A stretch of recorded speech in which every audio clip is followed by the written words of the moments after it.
नमस्कार दोस्तों, मैं अंकित यादव आप सभी का स्वागत करता हूं आपके अपने YouTube चैनल रेवन स्टडी में। दोस्तों, आप सभी को पता है कि LCM और HCF आप पढ़ रहे हैं, ठीक है। तो चलिए शुरू करते हैं आज की वीडियो। क्या लिखा है आज के सवाल में? पहला सवाल आज का है कि 3 घंटियाँ एक साथ 11 बजे प्रातः बजती हैं, ठीक है। वे तीनों क्रमशः 20 मिनट, 30 मिनट तथा 40 मिनट के अंतराल पर बजती रहती हैं, ठीक है।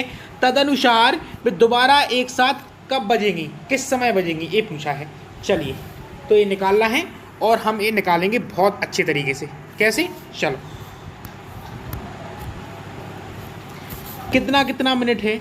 20 मिनट और 30 मिनट दिया है ना, ठीक है। 20 मिनट दिया, 30 मिनट दिया और 40 मिनट दिया। एक बात आप याद रखिए, मैं आपको पहले भी बता चुका हूँ, मॉक टेस्ट में बताया है मैंने। मैथ का मॉक टेस्ट आता है रोज़ रात को 9 बजे। मैंने उसमें बताया है आपको कि जब भी घंटियाँ बजें या फिर लड़के दौड़ें या फिर जो बत्तियाँ होती हैं ना उनके रंग बदलें या सिग्नल की लाइट जले, कुछ भी हो, बस आपको क्या निकालना है? लासापा। बात समझ में आ रही है? लड़के दौड़ें या फिर घंटियाँ बजें या सिग्नल बदले या लाइट बदलें, तो आपको क्या निकालना है? LCM, ठीक। LCM किसका निकालते हैं? जो समय दिया रहता है उनका, इनका निकालना है।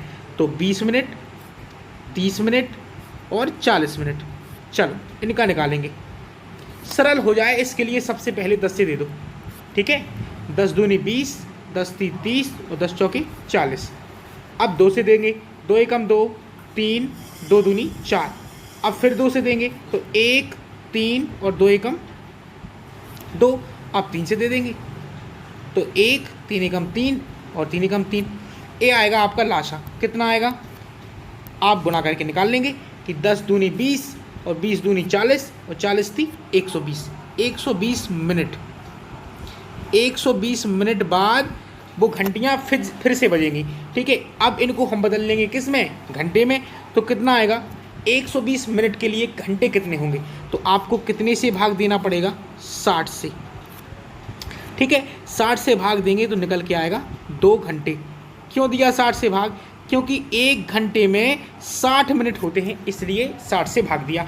2 घंटे बाद वे घंटियाँ फिर से पुनः बजेंगी। बजी कितने बजी थी? 11 बजे। अब 2 घंटे बाद बजेंगी तो 2 घंटे बाद कितना समय होता है? 1 बज जाएगा आपका। तो C ऑप्शन आपका सही हो जाएगा। बात समझ में आ गई कि 11 बजे वो बजी थी, ठीक है, बजी थी। और कितने घंटे बाद बजनी है? 2 घंटे बाद। तो 1 बज गया ना, बस 11 के बाद 2 घंटे बाद कितना समय होता है? 1 बजे का। हो गया, उत्तर आ गया, ठीक। तो लाशापा निकालो और समय निकालो, उत्तर आ जाएगा आपका। चलो अगला प्रश्न करते हैं। बहुत ही आसान प्रश्न और मज़ेदार प्रश्न। क्या बोला है कि 5 घंटियाँ एक साथ बजना आरंभ होकर क्रमशः 3, 6, 9, 12 तथा 15 सेकेंडों के अंतराल पर बजती रहती हैं। फिर से घंटियाँ बज रही हैं, तो हमें क्या निकालना है? लाशापा निकालिए। तो 3, 6, 9, 12 और 15, ये तो दिए आपको क्या? सेकेंड। चलो निकालो। 3 से ही दे दो सबसे पहले। 3 एकम 3, 3 दूनी 6, 3 त्रिका 9, 3 चौके 12 और 3 पाँचे 15। अब फिर 3 से दे दो। 3 एकम 3, 2, 3 एकम 3, 4 और 5। अब 2 से देंगे तो 2 एकम 2, 2 एकम 2, 1 और 2 दूनी 4 और 5 हो जाएगा। फिर 2 से दे दो। 1, 1, 1 और 2 एकम 2 और 5। अब 5 से दे दो। कोई दिक्कत है क्या? आराम से हो जाएगा। 5 एकम 5, ठीक है। तो आपका क्या निकला है? लाशापा निकला है 3 त्रिका 9, दूनी 18, 18 दूनी 36 और 36 पंचे 180। 180 क्या? सेकेंड। 180 सेकेंड। अब क्या करना है आपको?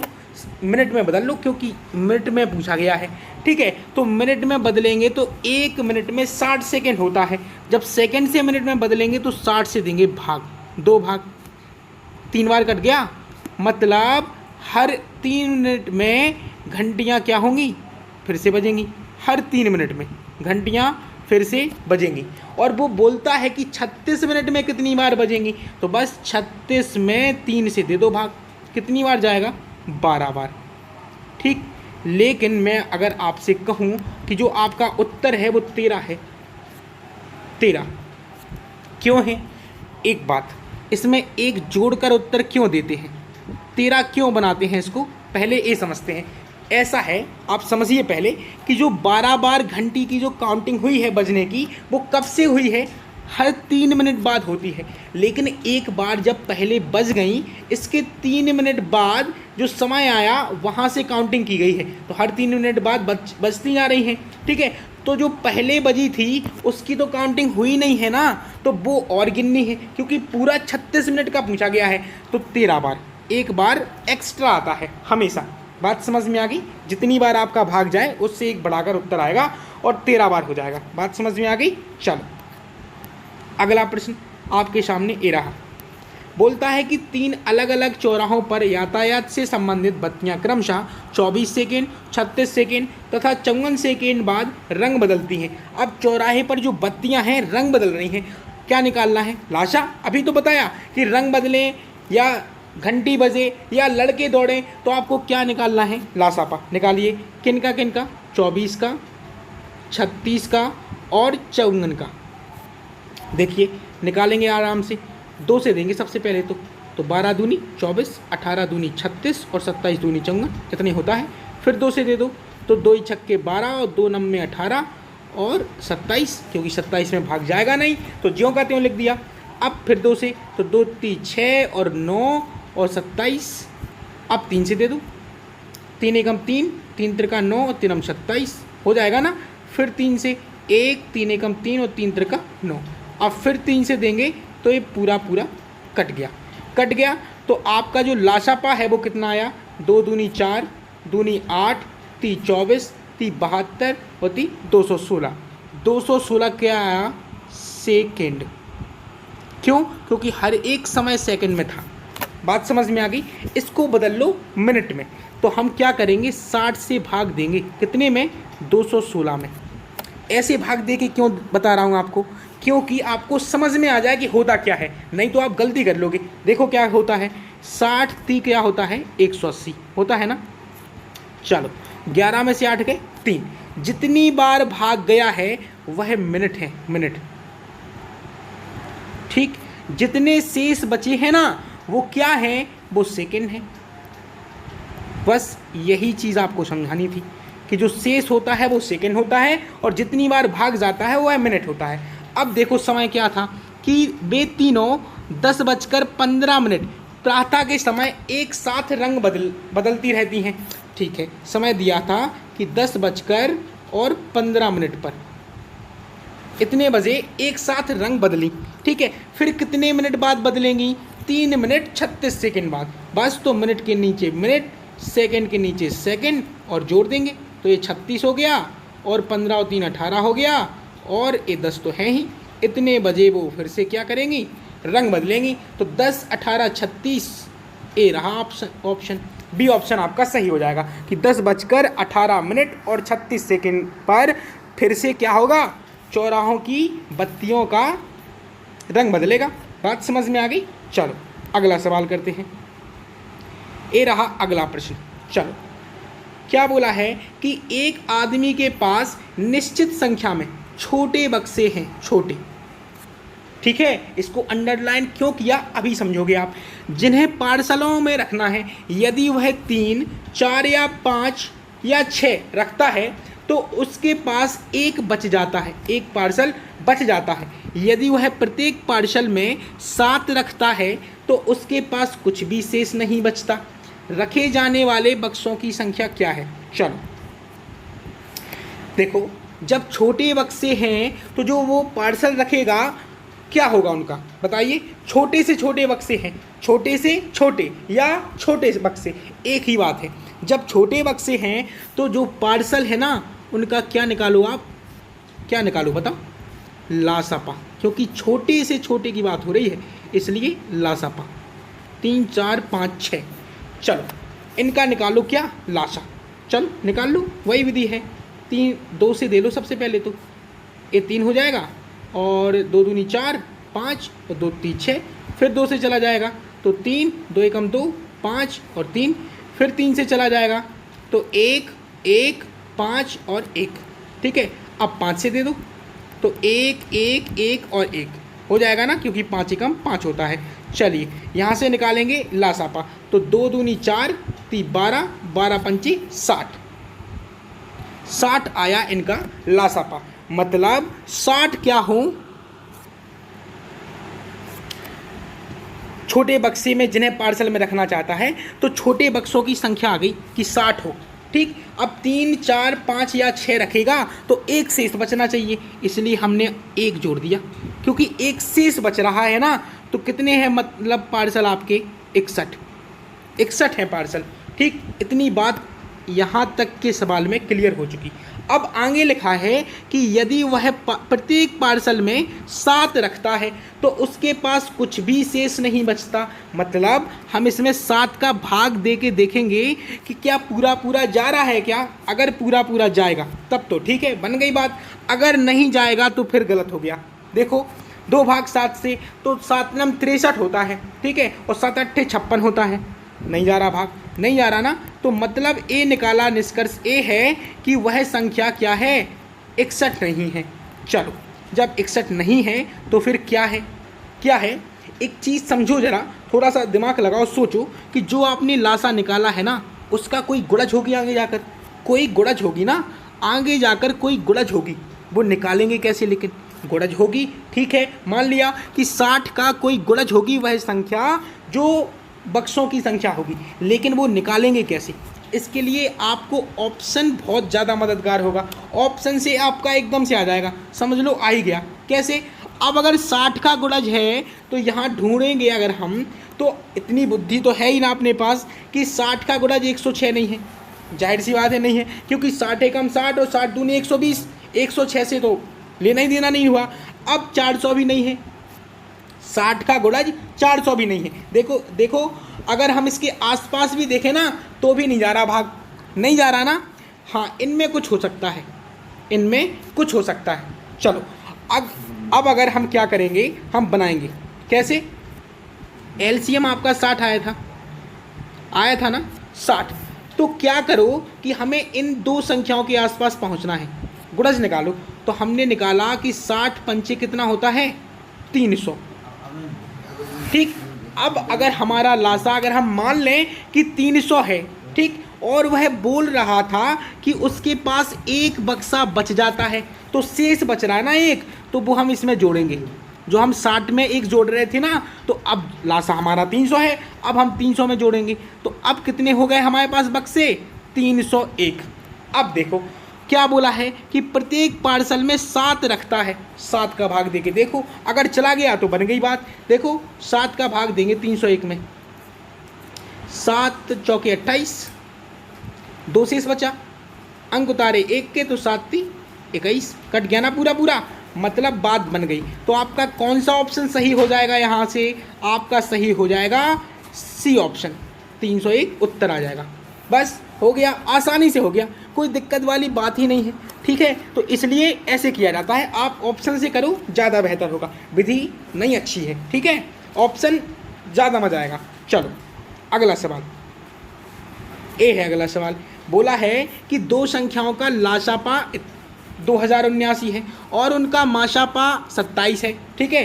तदनुसार यदि उनमें एक संख्या 189 हो तो दूसरी संख्या कितनी होगी, ठीक है।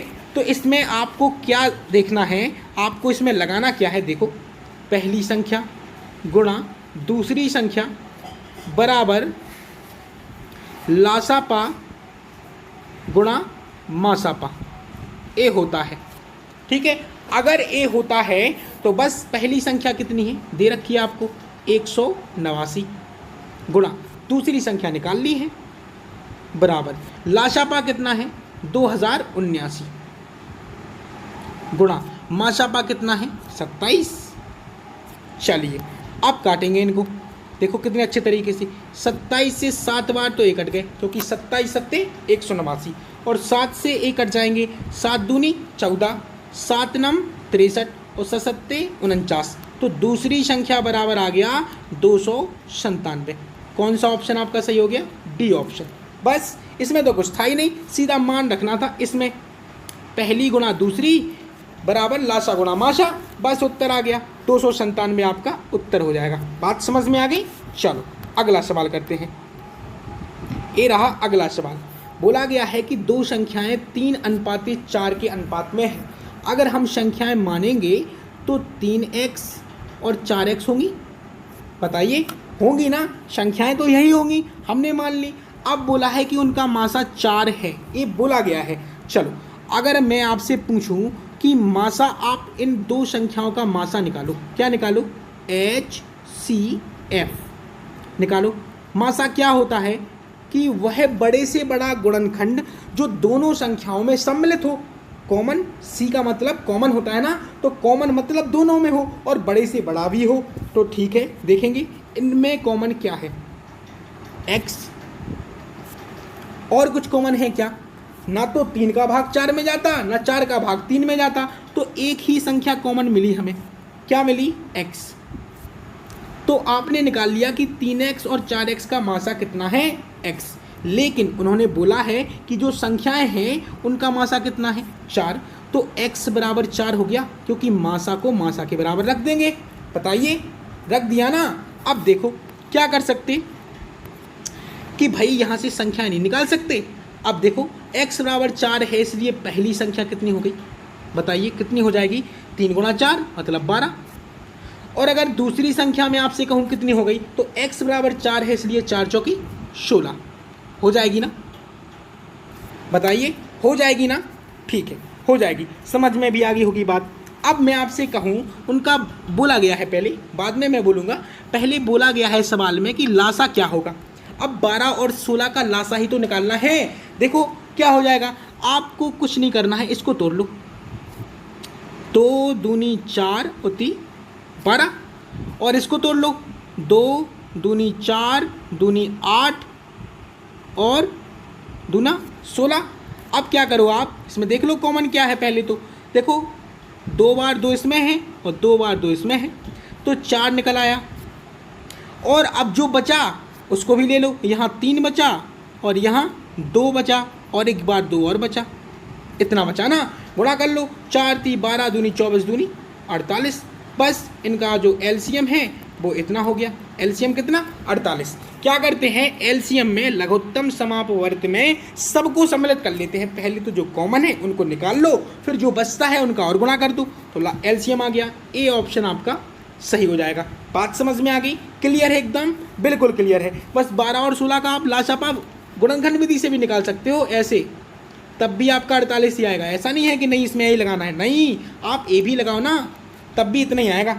लगा लो, जैसे में सहूलियत हो वैसे लगा लो, कोई दिक्कत थोड़ी ना है उसमें। ठीक है, चलो अगला प्रश्न। ये रहा अगला प्रश्न।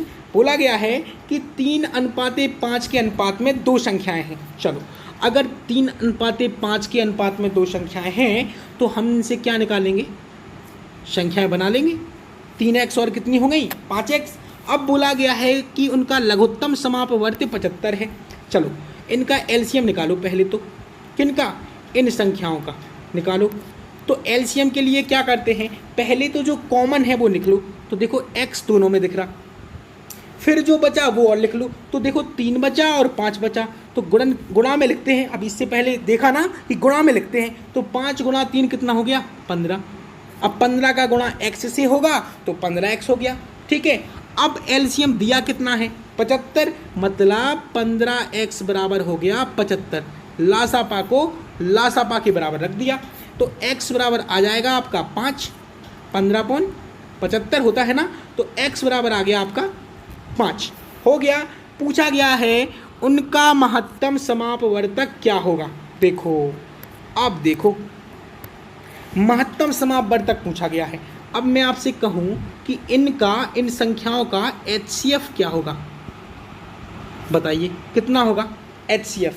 तो देखो HCF का मतलब होता है बड़े से बड़ा common factor, highest common factor. तो देखो दोनों में है, क्या है? x है। x एक ऐसी संख्या है जो दोनों में है ना, और तो कुछ नहीं मिल रहा है। तो भाई x का मान कितना है 5, तो मासा कितना हो गया 5। डी ऑप्शन आपका सही हो जाएगा। बात समझ में आ गई, क्लियर हो गई, एकदम एकदम दिमाग में घुस गई होगी कि आपको विधि यही लगानी है, शॉर्ट है, अच्छी है, मज़ा भी आ गया। अगर मज़ा आ गया ना तो दिल से लाइक कर दो भाई, ठीक है।